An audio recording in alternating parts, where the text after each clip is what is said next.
Hey, what's happening, guys? Dan Darrow here with another options and play video update. Uh, this week was this week was absolutely wild. Don't normally see mega caps moving like small caps, but that really seems to have been the case. And um, if you like trading mega caps, then these last 2 weeks were for you. This coming week there won't be any mega caps, but there'll certainly be plenty of small caps, and some of those small caps are expecting some really big moves. So I still think that there's going to be a lot of fireworks with earnings over the next few days. All right. So before the open on Monday, ON chip name. Some of the top semis really delivered on earnings this past week. ON has been one of the better names in this group lately. Coming off a strong quarter in November that was here. Seems like it should be a solid print. I guess the issue I have with semis is that they haven't really been rewarded much this quarter. So to me, this is more of like a post earnings focus. If there's a good setup, because at 7.5 points, seems like a lot to lay out on something where the semis really haven't been getting paid. After the close on Monday, Amgen priced in about 9 points. More bios, but I mean this has really been a tough area to get paid on around earnings as well. So I think I'm just going to be watching and waiting. Also, Monday, take two, so about 16 points was priced in. I don't really know what to expect here because they just did the deal for Zynga. There is a lot of action in the gaming stocks recently, though, so I guess it could still be a mover. It's just kind of like a toss-up pattern, and to be honest, I don't have a lot of conviction on it. For the open on Tuesday, all right, so Pfizer 325 is what's priced in here. So this could be an interesting farmer report. Obviously, it's been one of the biggest beneficiaries of COVID, and I mean the vaccine sales have been phenomenal. So people are going to be looking to see what their forecast for this year is. Stock is well, if it's high, I mean 3.25. It does seem a little high for Pfizer, but if it's very strong or weak, it might be a bigger mover. Also, this probably should impact BioNTech, BNTX, and Moderna. So those could maybe be sympathy plays. All right. After the close on Tuesday, Chipotle priced in at about 105. The spreads are really wide on those options. Um, I haven't had much success trading this stock for a long time, and I guess that's partially because those options are just so illiquid, and plus the option pricing tends to be elevated too. Um, I guess I would say the chart's kind of at a precarious position, right? I mean, it's broken down and it's below some big levels. Going into earnings, I mean, some of the restaurant stocks haven't been that great this quarter, so I guess if they miss or if it's really weak, this could have some room lower. But it's not a cheap name, and options aren't cheap. So this is going to be this is only going to be something I look at if I mean if the options are reasonable, and I don't know if they're going to be. APPS, so about 8 points. What's priced in? Interesting small software name. Way off its high. Definitely could be volatile around earnings. Ad tech name, and obviously this week was crazy for those ad tech plays. Um, I guess the biggest hurdle for me is the option pricing at a little over 8. And I think the only way I'd be involved is if I can get risk down a bit. But I mean, it might be something for like a spec volatility strategy. Lift. So about 5 points was priced in. First of the two to report because Uber is the next day. Definitely a weaker looking chart, but it's a reopening play. Maybe see some interest if the numbers are good. Last quarter wasn't great, but the stock actually had a positive reaction. That was here.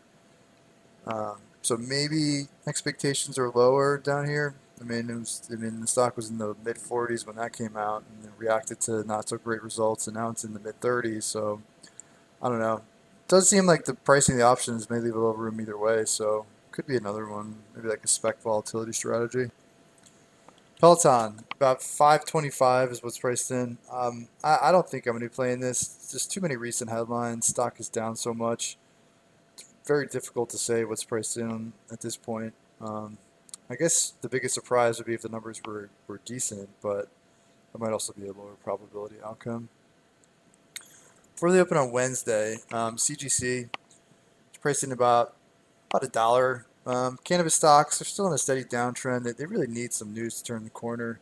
I don't know if CGC is going to be the catalyst, but I mean, a break of the 50-day could really get things going. So that's what I'll be watching to see. Also, CVS. So pricing about 475. It acts great ahead of earnings, but they already issued guidance at the JP Morgan conference in January, so this is probably going to be an avoid. I don't. My rule is usually not to play earnings when a company's already guided because that usually means lower volatility on the report. After the close on Wednesday, Twilio, so about 27.5 points is what's priced in here. So we have some high growth, volatile software names at the back end of the week.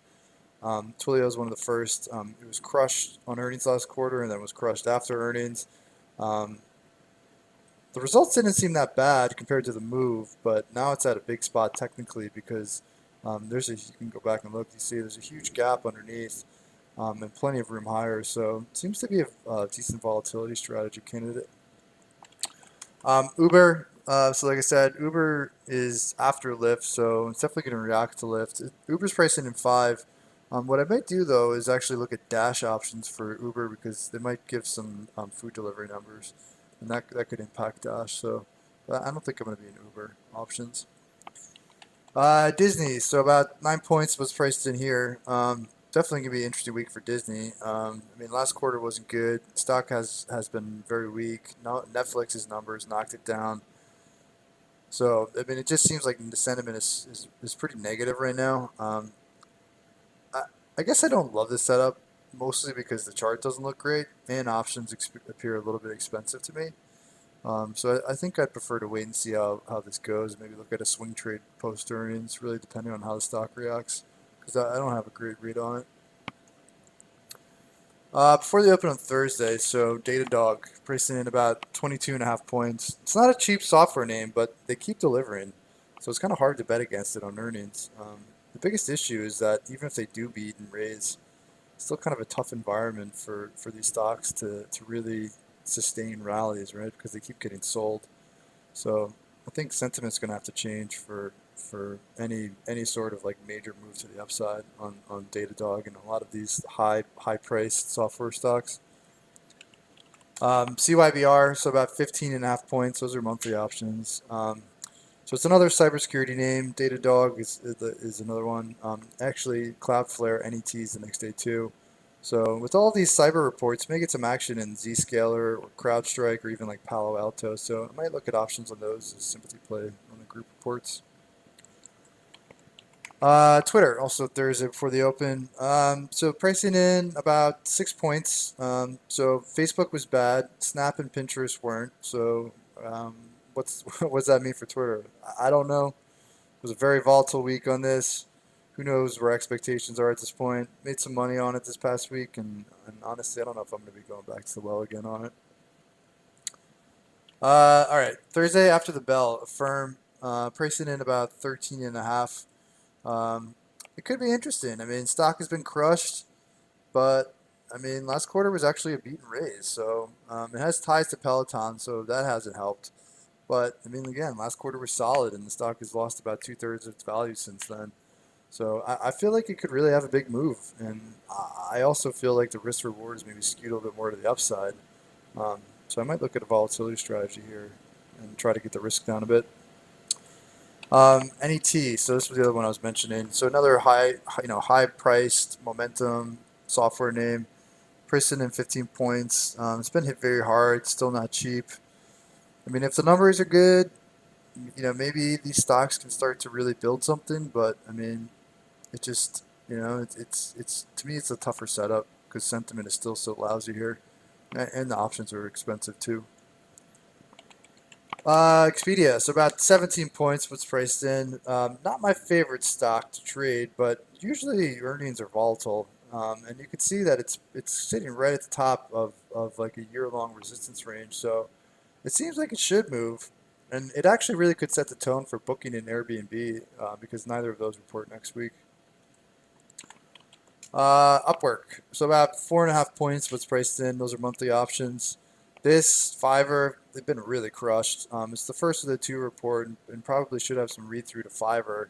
Um, Fiverr doesn't have weekly options, so I don't know if there's gonna be a sympathy trade opportunity. But both are still elevated, or both are still up from where they were in 2020. So a lot of these pandemic plays have been retracing all the way back to where they were in 2020. So if the numbers aren't good, there still could be some more room to the downside. Zillow, so about 675 is what's priced in. Interesting one. It's been crushed since last quarter. They moved away from the iBuy business. Stock has been pretty quiet and seems like it could be due for a move on earnings. Option pricing isn't too crazy either, so might set up well for a volatility strategy.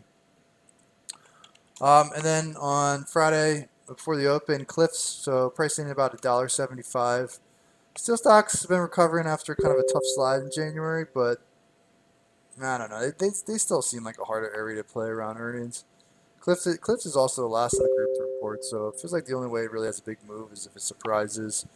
And I'm not a huge fan of that setup, so I think I'm just going to leave it alone. And then lastly, wrapping up the week, Under Armour. So about 225 is what's priced in. They've beaten estimates consistently several quarters. Stock as well, if it's high.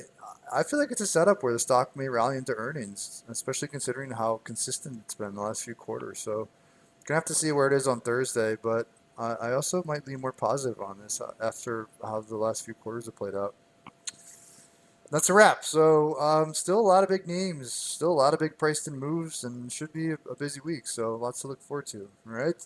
So if you like this video and you're looking for more information about trading earnings with options, please follow up with the link in the description of the video for more information on options to play. Have a fantastic weekend. Stay well, and I will talk to you on